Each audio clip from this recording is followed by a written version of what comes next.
윤석열 정권은 도마뱀 정권입니까? 김건희 여사를 수행하는 대통령실 유모 행정관이 김 여사가 최재형 목사한테 명품백을 받은 당일 최 목사에게 다시 돌려주라고 지시했지만 깜빡했다. 라는 취지로 검찰에 진술했다고 합니다. 너무 기가 막혀서 말문이 막힐 정도로 황당합니다. 누가 봐도 꼬리 자르기 시도입니다. 경찰도 임성근 구하기 수사 결과 발표하면서 꼬리 자르기를 하더니 이 정권은 무슨 도마뱀도 아니고 자꾸 꼬리를 자르려고 합니까? 100번 양보해서 이 진술이 사실이라면 대통령 부인의 지시사항을 깜빡하고 넘길 정도로 대통령실의 기강이 엉망이라는 뜻이고 대통령실이 지금까지 내놓은 해명은 다 거짓말이었다는 뜻이랍니다. 국민을 아주 우습게 여기는 태도도 여전합니다. 이런 변명에 국민이 속아 넘어갈 거라고 믿고 있으니 백주 대낮에 고가의 명품백을 겁도 없이 받았을 거란 생각이 듭니다. 차라리 손바닥으로 해를 가리십시오. 김건희 여사가 명품백 받는 모습을 전 국민이 똑똑히 지켜봤습니다. 대리인을 내세운 변명과 발뺌, 꼬리 자르기로 책임을 피할 수 있다고 생각한다면 엄청난 착각입니다.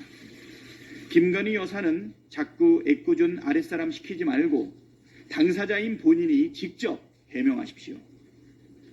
대통령실의 압수수색 영장이 아닌 공문을 보내 명품백 제출을 요청하겠다는 검찰의 태도도 한심합니다. 야당 의원들은 오라가라 숱하게 소환조사하고 압수수색을 밥 먹듯이 하면서 살아있는 권력에는 알아서 기는 것이 검찰의 원칙입니까? 법 앞에 예외도 특혜도 성역도 없다고 큰소리치던 이원석 검찰총장은 어디 갔습니까? 검찰이 이 모양 이 꼴이니 특검을 해야 한다는 국민의 공감대가 확산되는 것입니다. 특검은 검찰이 자초했다는 점 분명히 아시길 바랍니다. 불법 댓글팀 운영 의혹 수사로 실체적 진실을 밝혀야 합니다. 한동훈, 김건희 1심 문자에 처음 등장한 댓글팀 의혹이 이제는 의심을 넘어 물적 증거와 정황들이 속속 드러나고 있습니다. 김건희 여사도 댓글팀을 운영했고 한동훈 후보도 법무부 장관 시절 댓글팀을 운영했다는 증언과 증거들이 나오고 있는데 단순 비판을 넘어서 수사를 통해 실체적 진실을 밝혀야 할 단계에 이르렀습니다. 불법 댓글팀 운영이 사실이라면 대한민국 민주주의와 헌정질서를 무너뜨리는 최악의 국정농단, 국기문란 중대 범죄입니다. 수사기관은 즉시 한동훈, 김건희 불법 댓글팀 의혹 수사에 착수해야 합니다. 수사기관이 수사 의지가 없다면 특검으로라도 밝혀야 합니다. 민주당은 가능한 모든 수단과 방법을 동원해 불법 댓글팀 운영 의혹의 진상을 밝혀내겠습니다. 몽리보다 법이 우선입니다. 민주당은 윤석열 정권의 실정을 바로잡고 민생을 살리라는 국민의 명령을 이행하기 위한 비장한 각오로 제22대 국회에 임하고 있습니다. 그러나 국민의힘은 말도 안 되는 억지와 몽리로 국회를 파행으로 몰아가고 있습니다. 국민의힘은 여야가 합의한 국회 개원식도 무산시키고 7월 국회 일정도 보이콧하면서 본회의 개최마저 막고 있습니다. 열심히 일을 하고 있는 민주당이 위원장인 상임위원회와 달리 국민의힘이 위원장을 가져간 상임위원회들은 사실상 개점 휴업 상태입니다. 하루가 급한 민생법안, 개혁법안들이 줄줄이 기다리고 있는데 국민의힘은 일할 생각은 없고 오로지 대통령 부부 방탄에만 목숨을 걸고 있습니다. 이렇게 계속해서 발목을 잡으니 국민의 짐이라는 비판을 받는 것입니다. 한쪽이 계속해서 억지와 몽리를 부리는데 대화와 타협은 가능하겠습니까? 국회가 계속해서 소수의 억지와 몽리에 잡혀서 아무것도 못하고 있는 것은 부끄러운 일이고 국민에 대한 예의도 아닙니다. 이제 국회의장이 결단을 하셔야 합니다. 일하는 국회, 법을 준수하는 국회를 만들겠다는 약속대로 본회의를 열어 국회가 일을 할 수 있도록 해 주시길 바랍니다. 목리보다 법이 우선입니다. 네. 오늘 국회 기획재정위원회가 강민수 국세청장 후보자에 대한 인사청문회를 엽니다. 오늘 인청을 시작으로 7개 기관장에 대한 인사청문회를 하게 됩니다. 우리 민주당은 국민 눈높이에 입각해서 후보자들을 철저하고 꼼꼼하게 검증할 것입니다. 이진숙 방송통신위원장 후보자 이분에 대해서는 청문회도 할 필요가 없다고 생각합니다. 과거 이명박 박근혜 정권에서도 부적격 논란으로 내세우지 못한 인사 아닙니까? 지금 당장 지명을 철회해야 합니다. 이진숙 후보자를 방송통신위원장 후보로 지명한 것은 명백한 정권의 언론장악 기도입니다. 2014년 MBC 사장 지원 당시에 제출한 경영계획서에 어떻게 노조를 탄압하고 보도와 프로그램을 어떻게 통제할 것인지 제시했다는 의혹까지 제기되었습니다.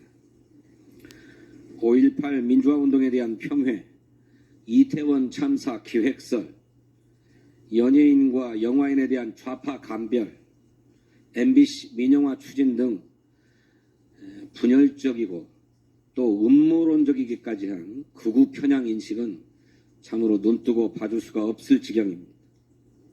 합의제 행정기관의 수장으로서 자격이 없습니다. 즉각 인선을 철회할 것을 촉구합니다.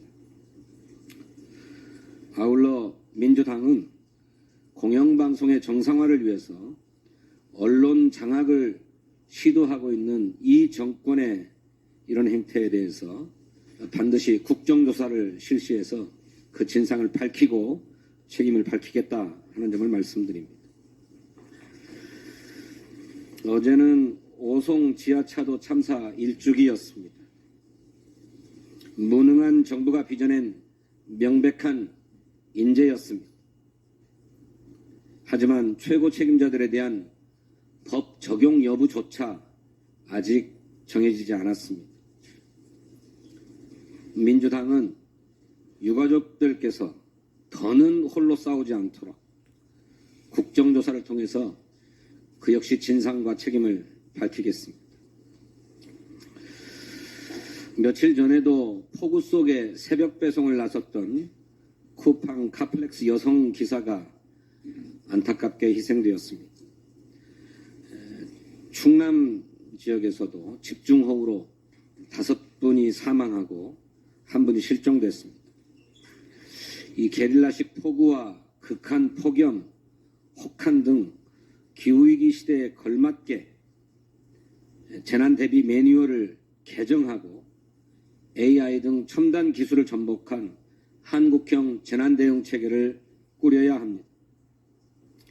또 이렇게 이상 기후가 새로운 일상이 되어가고 있는 만큼 긴급 재난 상황에서 작업 중지 요청권을 발동할 수 있도록 하는 등 즉각적인 안전조치 방안 도입도 추진해야 합니다.